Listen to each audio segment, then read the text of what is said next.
Ġieli organizzajtu xi event jew party li tkun ilek torganizzaħ żmien u mbagħad jgħaddi f'kemm ngħidlek u l-għada business as usual, jew kellha tkun qed tagħmel xi dieta tkun ħerqana tistenna ch-cheat day imma l-għada vera sibuha diffiċli biex tkomplu. Għal ħafna nies hekk jgħixu ħlejt 40 jum ta' stennija u sagrifiċċju u mbagħad l-għada business as usual. In-nisrani jidħol f'avvent 40 jum biex jiċċelebra 50 jum tal-Eid. Il-ferħ tagħna għandu jfejjaq l-istennija tar-Randan. L-Eid mhuwiex biss ħadd il-Eid, għal kuntrarju kull ġurnata sa' Pentekoste hija ħadd il-Eid. Il-ferħ li wellet it-tama. Il-mewt li m'għandix l-aħħar kelma, il-mewt li mhuwiex akbar minn Alla u li minkejja l-moħba tiegħu Alla hu mill-ġdid magħna. Uħut minna niċċelebraw ir-Randan u l-miliet b'għoża kbira. Iżda li kieku mhux għax jiġi l-Eid, kieku la niċċelebraw Randan u anqas miliet. San Pawl fi kliem ieħor jgħid li kieku Kristu ma qamx mill-imwiet firħaj il-fidi tagħna. L-Eid il-festa tal-festi li biha nistgħu nagħlqu s-salib tagħna mhux biex insawtu lilna nfusna, iżda għax narfu li s-salib tagħna huwa dejjem temporanju. Dan għaliex qabel is-salib tagħna ġi salib ieħor li ma rebaħx iżda rebħet il-ħajja. U l-istess illum dawn il-50 ġurnata għandhom ikunu għalina skoperta tal-identità tagħna li jien u int bnedmin tal-Eid, bnedmin li fejn inkunu u ma' min inkunu għandna niżiraw u nfittxu it-tama u l-ħajja.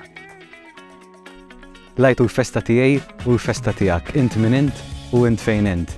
Jekk illum dal-kliem jgħaddi bħal elf kelma oħra għan nisimgħu u ma jiżrax fik it-tama xorta tibqa' tħossok beżan u waħdek fid-dnub jew b'kull xorta ta' sofferenza, l-Eid u xorta l-festa tiegħek. Għaliex ħajt huwa l-esperjenza ta' Alla ma' 11 ruħ imsakra f'kamra beżana minkejja l-esperjenzawh għal snin sħaħ. Rajtu l-esperjenza temma u żdak Alla li jimxi ma' żewġ minn nies li minkejja l-ammirazzjoni tagħhom fih ma jarfuhx, jitilfu l-fidi u jitbedu mill-komunità, mill-Knisja.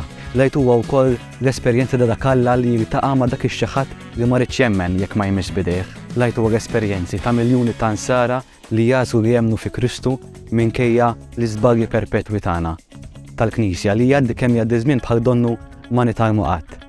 Li kieku Kristu ma qamx mill-imwiet, firħa kienet tkun il-fidi tagħna. Ir-Randan jibda bl-irmiet u l-Eid jispiċċa bin-nar. Reverse effect. Mill-irmiet għan-nar, mill-mewt għal-ħajja. Tiġdid. Din hija l-festa tiegħek. Il-festa li s-sofferenza, il-vizzi, l-uġieħ, id-dnub m'għandhomx l-aħħar kelma, imma huma biss bidu ta' xi ħaġa ħafna ikbar. L-Eid jispiċċa bin-nar.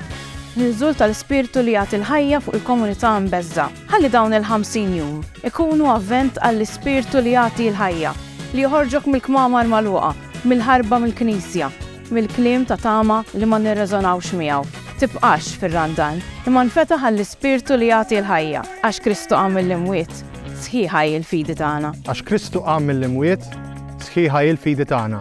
Għax Kristu qam mill-imwiet, sħiħa il-fidi tagħna. Għax Kristu qam mill-imwiet, sħiħa il-fidi tagħna.